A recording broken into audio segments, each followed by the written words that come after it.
Susie saw the pretty lady sitting there, so golden and smiling. She stopped and said, "Would you like to come and see how I can draw?" That's how it began. "I'm Susie," she says. "Who are you?" "I'm Debbie, Susie." The child asks her gravely, "Do you want to see my clinic? Really all yours?" "Mostly." The visitor smiles. She knows about the 6-year-old Susie from Dr. Louis Wise, who directs the Thalians clinic here at Mount Sinai Hospital, Los Angeles. She knows that Susie's mother is probably inside with her caseworker. Susie should be playing in the therapy room. She asks her, "Are you supposed to be playing in the therapy room, Susie?" Susie nods yes. Then says, "Come," and confidingly puts her hand in Debbie's as they walk down the spanking clean corridor. She opens the door and leads Debbie through it. "This is my therapy room," Susie tells the pretty visitor. "I have a blackboard, look what I drew." And Debbie is thrilled at the big drawings, because when Susie first came to the clinic all her drawings were tiny and tight and all jammed onto the edge of the board. "Tell me about the drawings, Susie." "What a nice house," Debbie says. "Well, that's this girl's house and the smoke is coming out in loops because the wind blows it." "Susie, that's good. I can see the wind. And here's the girl, big, a very big girl like me." But Susie has had enough of the blackboard for now. "Come," she pleads, "come in this room with me." Debbie follows and finds herself face to face with Dr. Wise and Bob Anderson, the pediatric caseworker. Debbie knows them both very well, but she lets Susie introduce her to them. "This is my friend Debbie," Susie tells them, and each of the men answers politely, "How do you do, Debbie?"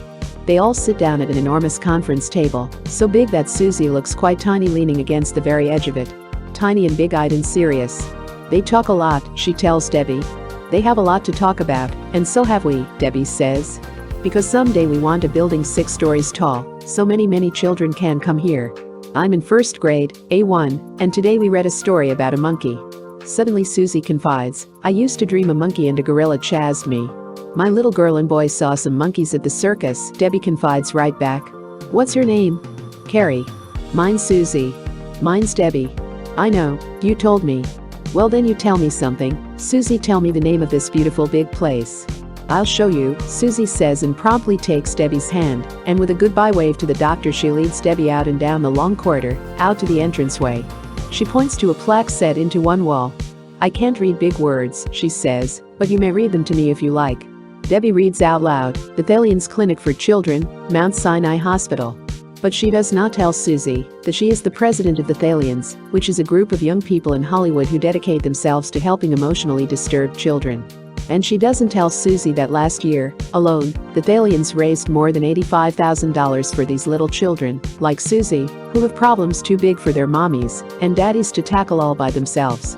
She just takes the trustful hand offered her, and they go back to the therapy room to play some more. "Let's play tea party," Susie says. She gets the plastic dishes off the shelf and arranges them, handing a cup to Debbie. "Thank you," Debbie says. Susie says. "May I have cream please, Susie?" Susie pours it. "And sugar?" "2 lumps please." "I take 2 lumps too. I like to eat them without the tea," Susie says. "Okay." Down the hatch. Debbie giggles, and when Susie wants to know why, she explains that down the hatch is a comical thing for a little girl to say. "I'm a big girl," Susie insists. She runs and fetches a ruler. "Measure me and see how big I am." "You are a big girl, Susie. What are you going to be when you grow up?" "An ice skater." "Did you ever see ice skaters on TV?" "Hold still, Susie." "How tall am I?" 48 pounds? Inches, Susie. Debbie explains carefully. "Pounds is how much you weigh." "I eat a lot. My daddy used to say, 'Eat Susie, eat Susie.' But I didn't. Now I eat. Spaghetti is what I like best. You know, the one that's on TV." Suddenly she runs over to a shelf. "These are my puppets," she tells Debbie. "Mama and Daddy and baby puppet. You can hold the baby one." "Hi, Mommy," Debbie says, making her voice sound like the baby puppet. "What does the mommy say?" "She says kiss." She kisses the baby. "Good," says Debbie, "that's what babies like." Then in her baby voice, "Hi, Daddy." "Hold my hand, Daddy." "The daddy kisses the baby too," says Susie. "Can we go to the park, Mommy?" says Debbie's baby. "Yes," Susie says. "You've been a pretty good baby today. You didn't mess all your diapers. I'll take you to the park." After that, Susie decides she'd like to be read to. Debbie takes out a book of Carrie's she's had in her big purse. "Carrie, my little girl, left this in the car. It's called The Happy Apple. and here's a little fur dog of my tots. Read, says Susie, snuggling contentedly against her and cuddling the fur dog. Here's an apple, red and round, reads Debbie, lying on the grassy ground. 2 big tears fall from his eyes. I wonder why the apple cries? He's angry, Susie says very definitely. But he doesn't have to be. Debbie keeps reading aloud. The whole day long on grass I lie, just staring at the bright blue sky. I go to school. I don't look at the sky in school, only at recess. I listen to the teacher and we read. I can read almost as good as Sarah Jane and Timmy. This is very good news, but it's time for Debbie to go now. At the last minute, Susie remembers one more thing, the animals. She takes Debbie to the room next to the office and shows her the big, fat bear, the lazy lion, the pup and the elephants. They're all on display because the Thalians sell them to raise extra money for the clinic. They're gay and comical animals, but Susie looks at them in her own sober, serious way. Oh, Susie, look at those funny elephants. Debbie enthuses. Let's be elephants. Put up your trunk and be an elephant. Debbie shows her how. Do elephants bark? Susie says. Honk, honk, Debbie says. And Susie bursts out laughing. Debbie laughs with her, for sheer pleasure. Because this was a little girl who, when asked to read in school, used to burst into tears. She was so shy, she wouldn't go to a playmate's birthday party unless her mother agreed to stay with her. When she was able to control her tears and answer a question in class, she stuttered pitifully. She looked stupid, but her teacher had a feeling she was not. The school nurse had the same feeling, and so did the principal. He talked to the child's mother. Susie's mother certainly did not think hers was an emotionally disturbed child. But when the family physician went along with the principal, the mother went along with both of them. She was anxious to do anything that would help Susie become a happy, friendly, outgoing little girl. Susie's problems were brought to the attention of the Thalians clinic. There's a waiting list there, but after Susie had been interviewed by a psychiatrist, and it was obvious that there was no brain damage, that her case was highly treatable, and the need great, she was not made to wait. For 6 months now, Susie has spent an hour twice a week with her psychiatrist, a calm, strong man who neither pushes nor probes. She is free to play with the toys in the therapy room and to talk with her therapist. Gradually he has explained many things to Susie. She has come to feel at home here, accepted. She's begun to understand her problems and her parents' problems. Where her drawings at first were vague attempts, small, tight, with drawn little things at the corner of the page or blackboard, she's drawing quite normally and bravely now, right out in the middle, and using vivid colors, rather than somber ones. What psychiatrists and caseworkers have learned through examining the parents and child and comparing notes, Susie has been a confused little girl because of the attitudes of her parents.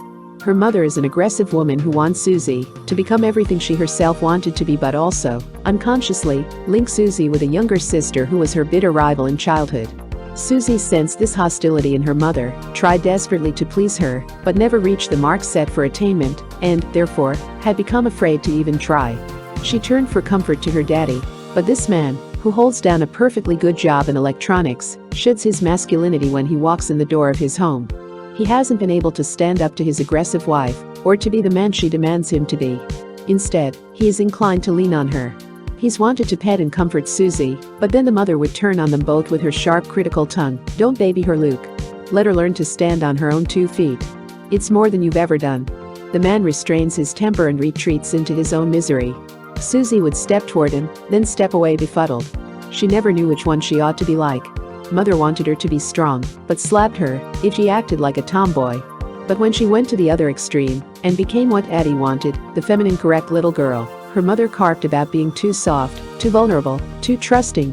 Don't trust people. Don't trust men. Don't stutter, baby, her father'd say. You're not a baby. Any wonder Susie stuttered? Any wonder Susie cried? Whatever she did, she was wrong. Debbie became fascinated with the case history, and when she saw Susie this particular day, she found her still shy but certainly emerging. First of all, Susie's mother has gradually become aware of how unfair she's been to the child, aware that her hostility is a holdover from her own childhood, when she felt her parents loved her younger sister more than they did her.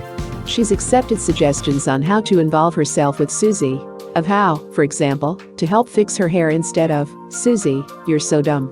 I've told you 10 times. She's learned to give a word of encouragement to her husband and to Susie.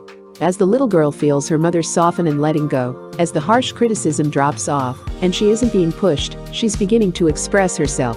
She can tell the therapist, "My mother and daddy are getting along better now." And he can explain to her that the disagreements they used to have was the reason for the frightening nightmares she'd had when monkeys and gorillas chased and hurt her. Susie likes the therapist. He's very interested in everything she does and says she feels important for the first time in her life. She's not so afraid. With Debbie, she was at ease. Debbie's gentle voice, her understanding of children, her warm smile and quiet manner drew Susie to her. And when, at last, Debbie had to go home, Susie walked with her hand in hand all the way down the long, shiny corridor to the front door. "Will you come and visit again?" Susie asked. "I'll come and visit," Debbie promised. She knelt down, put both her arms around the little girl, and gave her a close, warm hug. And Susie didn't pull away the least bit, but she didn't smile goodbye at Debbie either. "Won't you give me a smile, Susie?" Debbie asked gently. But Susie just shook her head. "I don't feel like smiling," she said. "Oh, that's all right," Debbie said. And then, "Susie, I know what, just say cheese. Like this, see?" Debbie said cheese and Susie said cheese exactly the same way, and they were both smiling. "Oh, that's lovely, Susie," Debbie cried. That made the prettiest smile. The best part of it was, Susie smiled again without having to say cheese first. She didn't know that movie stars like Debbie Reynolds can make cheese curve your lips up into a big, beautiful smile. She didn't even know that her new friend, the very pretty lady, was Debbie Reynolds. And she certainly couldn't know that when Debbie paid a visit to the clinic she might arrive somewhat saddened by her own personal problems, but always the sight of children getting better in her clinic made her proud and happy.